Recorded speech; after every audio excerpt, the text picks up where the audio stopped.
Lorsque vous êtes à votre poste d'affût, bougez le moins possible. Pour observer, bougez les yeux au lieu de la tête. Et si vous devez changer de position, faites-le lentement. Souvent, le dindon sera présent et passera même devant le chasseur sans faire aucun bruit.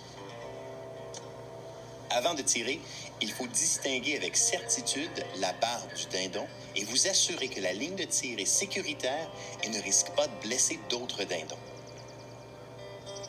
La distance de tir doit être de moins de 40 mètres et idéalement à une vingtaine de mètres de vous.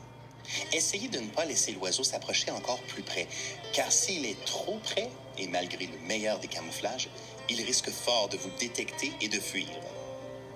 Lorsque le dindon s'approche de vous, attendez le moment où il passe derrière un arbre ou que ce dernier tourne la tête pour soulever votre fusil et viser à l'endroit où vous vous attendez à faire feu. Appuyez-vous confortablement pour mirer, car vous aurez peut-être à attendre de longues minutes dans cette position avant de faire feu. Ne bougez rien à part vos yeux. Ce moment est le plus critique de toute la partie de chasse, car le dindon remarque chaque mouvement suspect.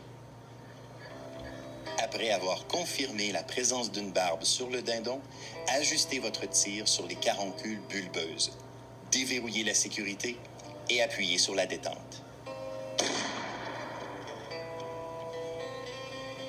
Ne tirez que lorsque la tête et le cou sont complètement exposés, en visant les caroncules au niveau du cou.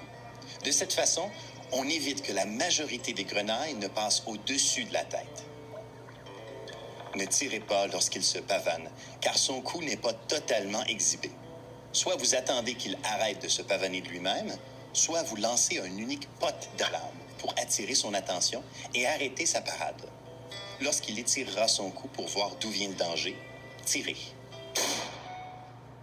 Après votre coup de feu, préparez-vous à tirer de nouveau, au cas où l'oiseau ne serait que blessé et qu'il tente de fuir en courant ou en volant. Allez vers lui rapidement, mais ne le ramassez pas tant et aussi longtemps qu'il n'aura pas fini de donner des coups de pied. Assurez-vous qu'il est bel et bien mort. Plusieurs chasseurs, malheureusement, ont été éperonnés par un dindon encore vivant. Une fois ce moment d'attente passé, vous pouvez enfin récolter le fruit de votre patience. Dans l'énervement, on oublie facilement si l'arme est encore chargée et si le cran de sûreté est engagé ou non. Dans ces conditions, votre arme pose de réels risques d'accident. Aussitôt que le dindon est abattu, prenez le temps d'enlever les cartouches de votre arme en laissant la chambre ouverte. Puis, apposez immédiatement votre coupon de transport sur la patte de l'oiseau. Couvrez-le d'un dossard pour le transporter hors du bois.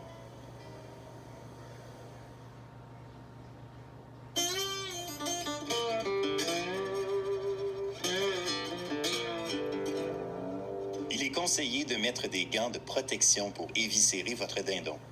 On recommande aussi d'éviscérer votre prise sur place et de la mettre au frais le plus tôt possible pour éviter la détérioration de la viande durant le transport. Le dindon récolté devrait être déposé dans une glacière avec des contenants de glace pour vous assurer de conserver la viande adéquatement jusqu'à la maison après l'avoir enregistré.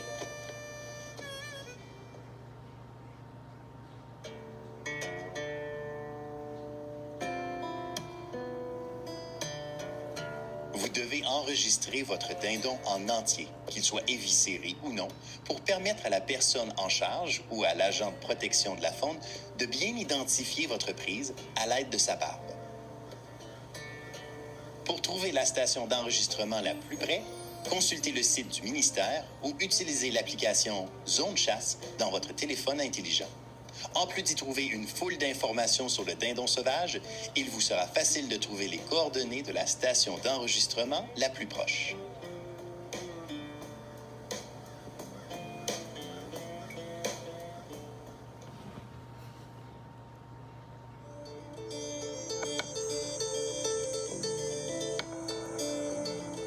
Pour débiter votre dindon, dégagez premièrement la peau de la poitrine et des cuisses.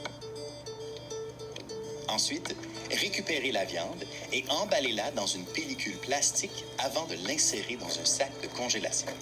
Puis, enlevez l'air et déposez la viande au frais. Vous pouvez trouver de très bonnes recettes pour cuisiner votre dindon sur l'application Zone Chasse dans la section Dindon sauvage.